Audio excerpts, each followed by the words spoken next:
Well, hello guys, this is Infinite Flash here today, talking about Game 3 of the St. Louis Showdown match between Hikaru Nakamura and Levon Aronian. Today I was busy at a over-the-board tournament, spending a lot of time over there with some friends of mine, so I didn't see this game entirely, but I did catch glimpses of it and saw the end, and let's see what happened today.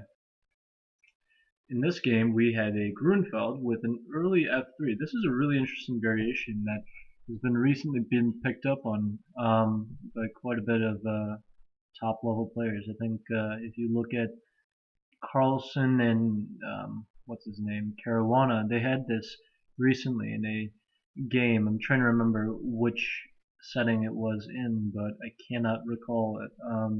What setting it was.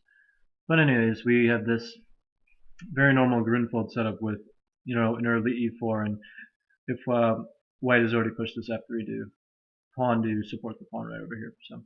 So it looks pretty normal. White setup is very natural. Bishop b5 looks pretty normal, trying to reduce the pressure on the pawn right over here, pinning this knight, so that seems reasonable. Castles, normal developing moves, knight here, very normal. White could consider taking here, but he probably just wants to keep this bishop on the board just in case something happens in the future. There's no reason to give it up at the moment, although you can. So Aronian plays queen d6. I suspect this is all theory. I'm not really sure what the point of queen d6 is other than to support the e-pawn advance and maybe get a rook to the d-file. Maybe transfer the queen over somewhere. I'm not really sure what the idea of this move is. I'm sorry for not being a Grunfeld expert on this line. e5 now by Nakamura. Certainly the natural move d5 comes to mind, but I think after this, I think black is very happy with knight e5, and after he castles, black would probably just break down the center with a pawn move like pawn c6, and takes is not very good for white. I think the queen trade is already giving black extremely good play, so you can't even do that. And if you have to drop back I don't know, probably have to drop back the bishop, right? Takes, I don't know, bishop a4 or something. But even here, maybe black has bishop a6, and you're coming under very annoying pressure that's not very welcome. So overall, just not a good line for white if he has those kind of ideas. So instead, we saw e5. It doesn't look natural given like f3 in here, and these pawns look potentially weak at first glance, but actually this turns out to be not the case. Queen d8 was played by Aronian. Um, not many other queen moves make sense. h4 now by Nakamura. I think this is quite an interesting move. Certainly there are more normal ways to play the position. He can probably drop the bishop back at some point. I'm not sure about here. f4 potentially looks normal, but you always have to worry about these light squares in the process that you weaken because of the f4 pawn push.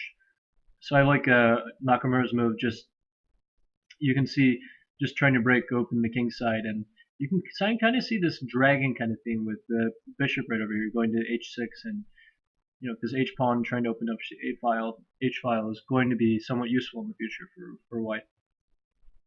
Knight b4, you're trying to get a knight over here to the d5 square, so this kind of makes sense, improving the position of the pieces.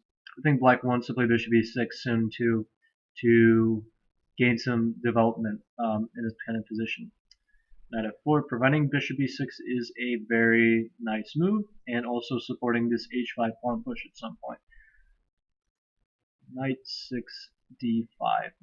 And yeah, and here white really has no choice but to trade off one pair of knights. And here Nakamura really goes for a very interesting plan with queen d2, allowing black to capture here on e3. I think this is a fine move. In the game, black played bishop e6, but he could certainly also take the knight, and probably after this, white would just recapture, and after bishop e6, h5, we would have typically complicated position here, and I wouldn't mind playing white really in this kind of position.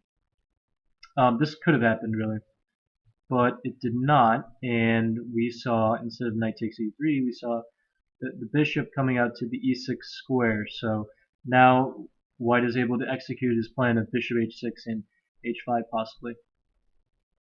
Bishop h6 played by Nakamura, a very attacking kind of move, and after this black just captured, and f6 breaking down the structure very quickly.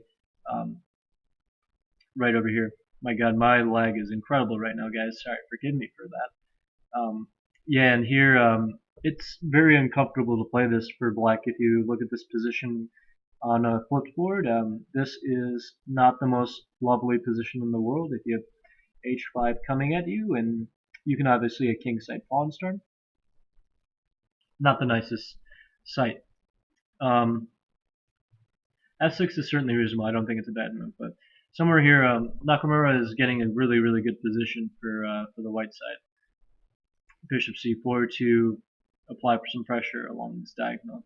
Certainly makes sense. Queen d7 affirming that. Knight e4 threatening this knight c5 move that's at some point, and black decides to play knight b4 first to alleviate some of the pressure in this position. Here you might wonder why not knight c5, and I think the idea is that after I think the idea is that just knight c2, right? And if you go king f1, bishop c4 is on, king f2, it's queen d4 check, and well, I think the king move to the d file is also running into queen d4. So overall, this is not a good decision by black.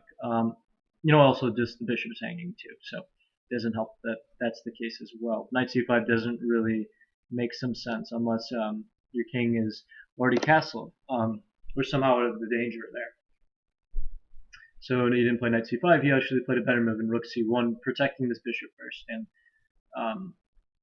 pretty much we saw a couple trades happen here, and white's center is in this pawn structure is very, very sketchy, but black, his king safety is white really has a potentially strong attack here, so black has to be careful.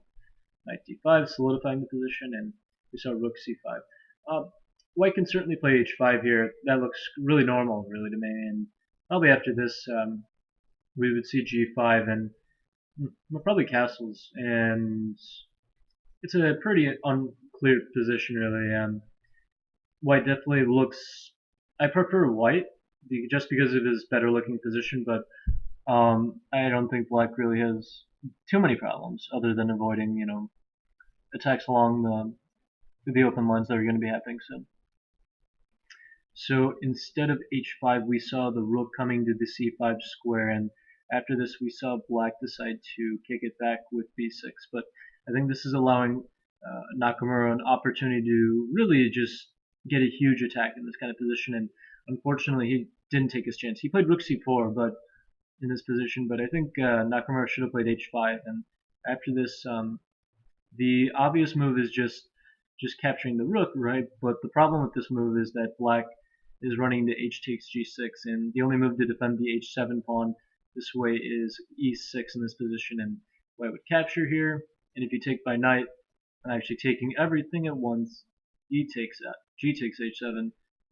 Notice that king f7 is the only move, and this time you're not actually promoting to a queen, you're actually promoting into the remarkable move knight takes f, knight h8 check. And black is pretty much dead here, I think. You can't really afford to take, since rook h7 is really deadly in this kind of position, so you can't afford to do that. So probably that's the best move, right? Probably has to do that. I mean, it's really hard to allow this. Notice that king e7 is running into queen g7. Got my lines mixed up there. So probably has to take, and after king e7, I mean, I don't really understand what other moves that black has really in this kind of position other than king e7. But this is allowing queen g7. The only move to save the rook is rook f7, but we get this lost king and pawn endgame. So black is just completely dead in this line. So that's the threat in this kind of position. Just one idea. Black is under serious pressure. Instead of taking the rook, he probably should play g5, but white can smash through with knight g5, and black probably should play queen f5, and that's not the most obvious move in the world, but one idea is like if you take the knight, then I think white's just playing e6 to shut out the queen from the defense here on the king side, and black is really struggling to find any moves here. Um, Queen g5 followed by h6 is a serious threat in this position. And one idea is that after queen f5 in this position, as we just saw, white would just capture the knight, and probably black is really forced to try to give a perpetual check here. But ultimately, I think white is achieving a great position in this kind of formation, with the rook possibly swinging over to this square, rook coming here, attacking there, and pawn probably can just be captured at some point with h6, and that's not looking good for black. So overall, I think this is a missed chance by Nakamura to really liven the game up. And I mean, the problem is with the game continuation is that in this position he just plays rook c4, and the game pretty much dies out really quickly into black's favor. Actually, in this position we saw queen b5 played by Levon, and the issue is for Nakamura is that where is this rook actually going now? Now you have to spend another move to either defend it with b3. He actually played e6 at f6 for his threatening mate, so you've got to address this.